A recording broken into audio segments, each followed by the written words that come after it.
이러한 생각의 양이 증가하게 되고요. 상대를 더 많이 좋아한다고 느끼게 되고 그것이 지속되면 불안감으로 이어집니다.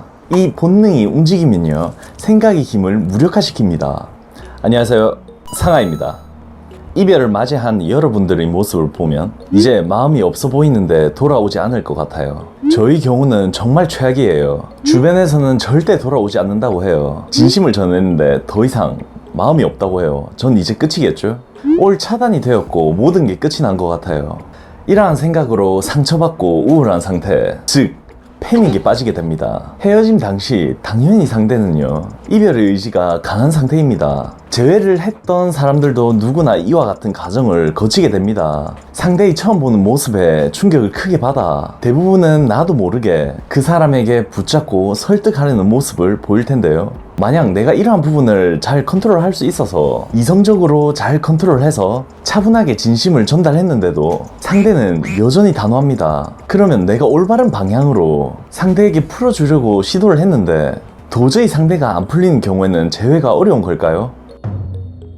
이는 여러분들이 전부 문제에 대해서만 집중하고 있기 때문입니다. 상대가 불안감을 느끼고 있었다면요, 그 불안감이 들지 않게 표현을 해주면 풀리게 되는 것이고, 큰 실수를 했다면요, 진실된 사과와 반성이 있다면 풀리게 될 것이고요, 상대를 지치게 만들었다면요, 힘들었던 결핍을 공감해 주시면서 회복기를 주면 되는 것이지만, 이는 전부 상대와의 문제점 요소만 바라보고 이 상황에 대한 해결을 하기 위한 수단입니다. 여러분들 중에서 절반은 이것만 잘해도 해결되는 경우가 많습니다. 하지만 여기서 문제점이 매우 심각할 경우, 예를 들어 계속 반복된 문제로 지쳐서 아무런 말도 듣지 않으려는 경우라든지, 이러한 부분은 쉽사리 문제가 해결되지 않는다는 것입니다. 이 경우는 문제를 해결하려 하지 말고 상대의 마음을 움직이게 만드셔야 하는데, 그 중 하나가 예측을 깨는 행위입니다. 우리는 살면서 무의식적으로 많은 기대를 하며 살아갑니다.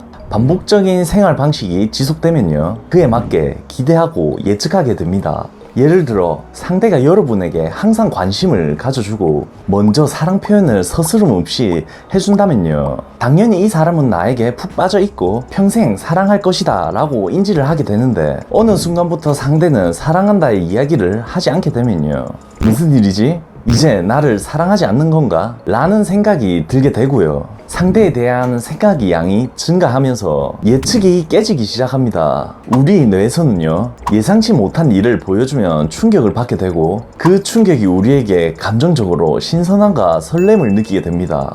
이러한 생각의 양이 증가하게 되고요, 상대를 더 많이 좋아한다고 느끼게 되고 그것이 지속되면 불안감으로 이어집니다. 그래서 정말 단호한 상대에게는 이러한 것과 같이 상대의 예측을 깨주셔야 본능이 움직이게 되는데, 이 본능이 움직이면요, 생각의 힘을 무력화시킵니다. 평소에 꾸준히 해왔던 행동에 대한 인식의 변화를 주시면 됩니다. 예를 든다면요, 상대의 이별 문자가 왔는데 읽고 무시하는 행동이라든지, 그동안 많이 감정적으로 해오다가 이제는 차분하게 행동한다든지, 이별 통보로 인해서 여러분들이 못 지내고 있을 줄 알았는데 의외로 너무 잘 지내는 경우, 너무나도 쉽게 여러분들이 이별을 받아들이는 모습을 취했을 경우, 평소 자존심이 세고 감정 표출을 많이 했다면 부드럽고 경청하는 태도를 보여줄 경우, 생각보다 낮아진 자존감으로 인해서 불안감 또는 두려워하시는 분들이 많은데요, 지금부터 제가 말하는 경우에 해당되시면요, 적용시키면 더욱더 효과적인 부분입니다. 상대가 술 마시고 연락이 오고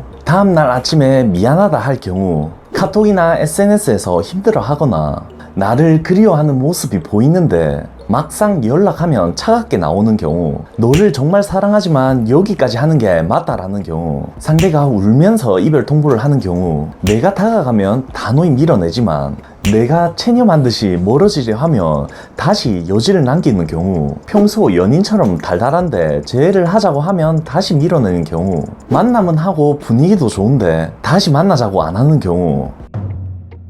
그래서 이 경우와 같이 상대도 여러분들에 대한 본능이 커지게 되면요, 부정적인 힘을 누르고 여러분에게 연락을 취할 겁니다. 항상 사람의 마음은 고정되어 있는 게 아닌 움직이는 부분입니다. 감정은 열렬히 불타오르기도 하고 또 꺼지기도 하고요. 식었는데도 다시 살아나기도 합니다. 그러니 감정이 고정되어 있다고만 생각하지 마세요. 아무리 이성적이고 선택에 확실한 사람이라도요, 자신이 감정을 인지하기란 쉽지 않습니다. 여러 가지 상황으로 인해서 혼자가 더 낫겠다 라고 판단하고 생각하는 게 이별 이혼이, 너무 걱정하기보단 불안함을 느낄 시간에 어떻게 하면 상대에게 더 좋은 말로 감정을 더 이끌어낼 수 있을지, 문제점을 해결할 수 있을지 생각해 보시는 게 훨씬 더 나은 방향입니다. 이것을 끝으로 혹시 궁금한 점이 있으시다면 아래 댓글로 남겨주시면 제가 다 답을 드리겠습니다. 영상이 괜찮으셨다면 구독, 좋아요 많이 눌러주시고요. 이상 이별과 자유의 상하였습니다. 감사합니다.